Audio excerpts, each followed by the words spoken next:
Hello everyone and welcome to the Gacha News segment of the 5-9 Gaming channel.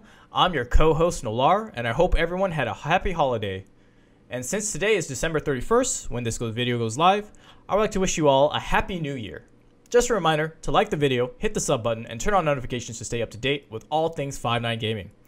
Without further delay, let's hop into the news that will close out the year. First off, we have Sid Classic, which originally shut down July 10th, 2020 under the same name, Sid Story. Sid Classic is basically the same game, but now instead of being played on mobile, it'll be available for Steam. Some of you may be wondering why the platform changed. Well, this is because the mobile rights for Sid Story are owned by Tripod Studios. To continue the series, developer Signa Int had to move the game to Steam under a different name. The game promises to feature more than 900 different cards to collect, each with their own unique illustrations. For the story, you'll play as a boy chosen as the new freshman for a magic school that exists in a time-space rift. You then meet a girl named Moritori who lost her memory, which you set out to help recover. Currently, Sid Classic is in early access with plans to officially release sometime January or February of next year. More word has come out about the upcoming JOJO Gacha titled JOJO'S Bizarre Adventure, The Golden Hymn. K-Lab announced that it will be working with Shanku Games, which has worked with other games like Final Fantasy XIV, Dragon Nest, and The World of Legend, to name a few. With this announcement, a teaser site has also launched for the title.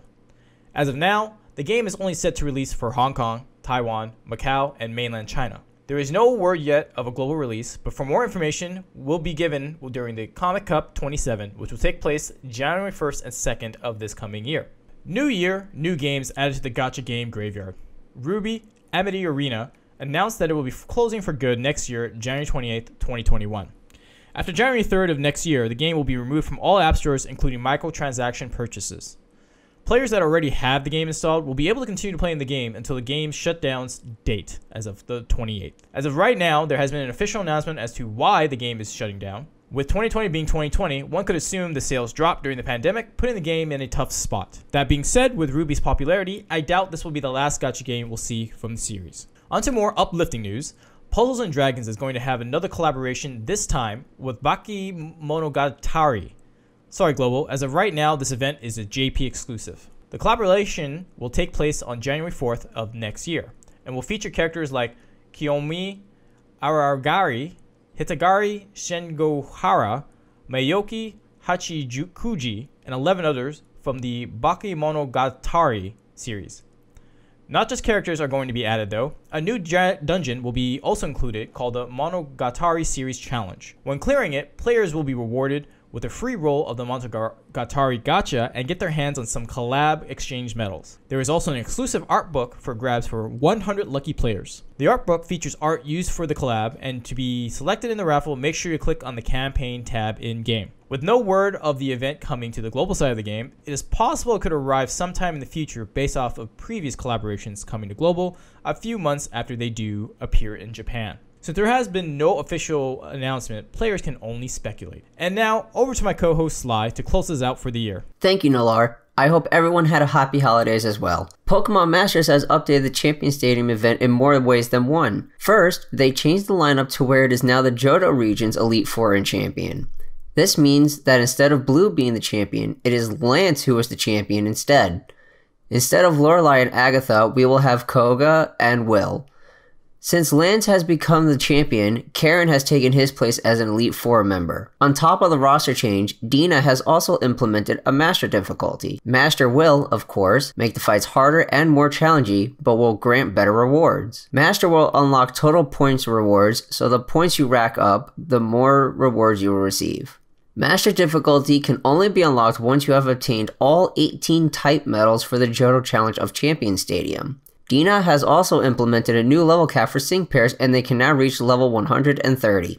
I honestly do not know why they did this. I'm just as confused as you are.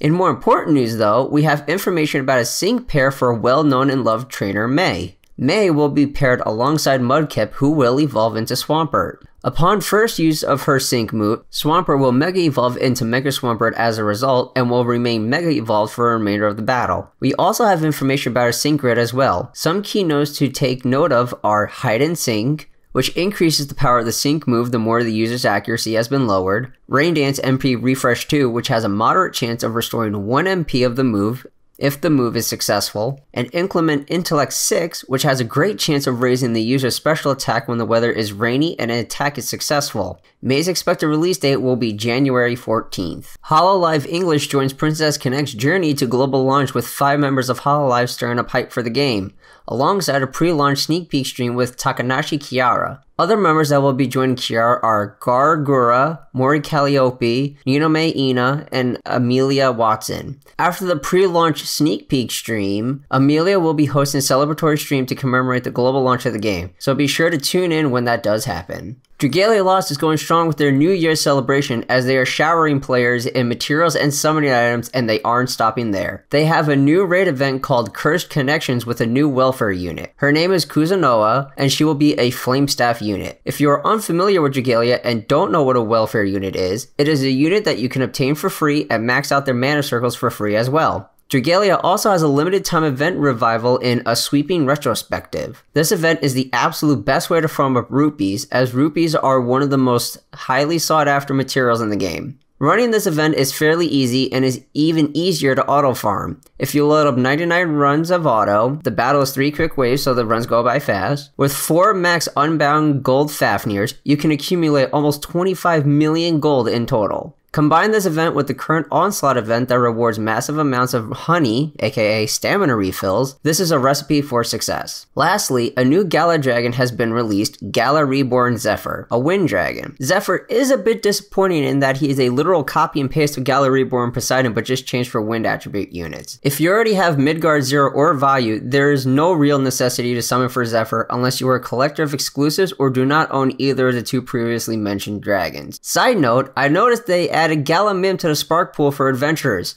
Cheeky Dash trying to bait people. To close us out for the year will be Grand Cross.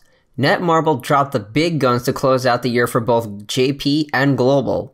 Global has released Festival King alongside Demon Hendrickson and Evil Lilia. These 3 work together like a well-oiled machine, all contributing to King's passive.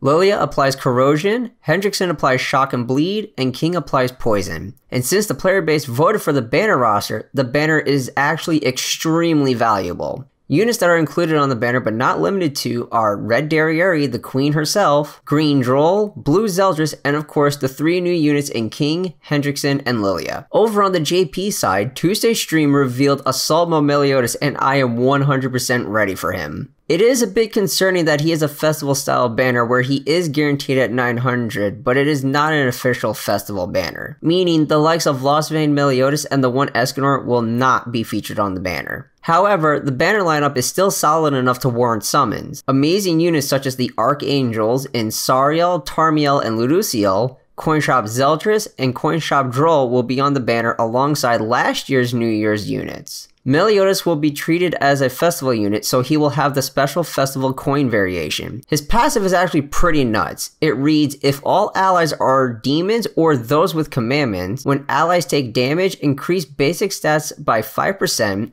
and decrease defense-related stats of all enemies by 15% for 2 turns. It is limited 5 times and activates when entering battle. And it just so happens that I know the exact manga panel that inspired this passive. Since Meliodas will be a festival banner, he will have special tickets that you can purchase through gem bundles. There will also be a free ticket multi you can obtain through special missions in the game. Meliodas will also have 3 cosmetic outfits available for purchase, first with money and then for gems in 2 weeks. These outfits do not expire in the shop, so you can pick them up for gems at any time. On top of Meliodas releasing, they will be buffing 4 commandments: Monspeed, Gloxinia, Melascula, and Gallon. The 4 of them will have stat buffs to help them aid Meliodas' passive. That is all for this week's Gacha News. Thank you all so much for the support this year, not just on the YouTube channel, but across all of 5-9 Gaming's social media. I'm your co-host Sly, signing off for the year 2020. From all of us at 5-9 Gaming, we wish you all a happy and healthy new year.